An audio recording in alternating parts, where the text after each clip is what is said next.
கொஸ்டினை வந்து நீங்க எக்ஸாம்ல ஸ்கிப் பண்ணீங்க அப்படின்னா தப்பு ப்ரோ. இது ஒரு மார்க்கு கண்டிப்பா நிறைய இடத்துல வந்து கேட்குறாங்க. ஸோ எப்படி இருக்கு அப்படின்னா 133 மைனஸ் 5/12 இருக்கு. ஆக்சுவலா இதை நார்மலா நம்ம வந்து பண்ணணும் அப்படின்னா நம்ம என்ன பண்ணுவோம், இங்க வந்து எல்சிஎம் எடுப்போமா.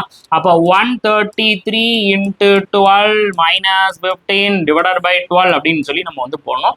இதெல்லாம் வேலைக்கே ஆகாது, இதெல்லாம் பண்ண வேணாம். அதுக்கு பதிலாக நம்ம என்ன பண்ணோம் அப்படின்னு பார்த்தீங்கன்னா, இங்க முன்னாடி இருக்கிற நம்பர்ல இருந்து -1 பண்ணுங்க.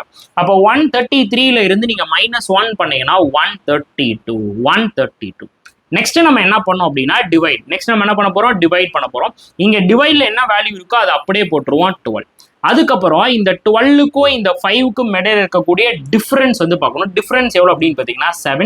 அந்த 7 தூக்கி அப்படியே போட்டுருங்க. அப்போ இதோட ஆன்சர் எவ்வளவு, 132 7/12 அப்படின்றது தான். புரியுதா? இப்ப திரும்ப சொல்றேன், நல்லா கவனிச்சுக்கோங்க. இங்க முன்னாடி இருக்கிற நம்பர்ல இருந்து -1 பண்ணி எழுதுறோம். டிவைட்ல என்ன இருக்கோ அதை அப்படியே எழுதிரும். அப்புறம் கோஷன்ட்டுக்கும் டிவிஷனுக்கும் இடையில இருக்கக்கூடிய டிஃபரன்ஸ் எடுத்து எழுதிரும். That's it.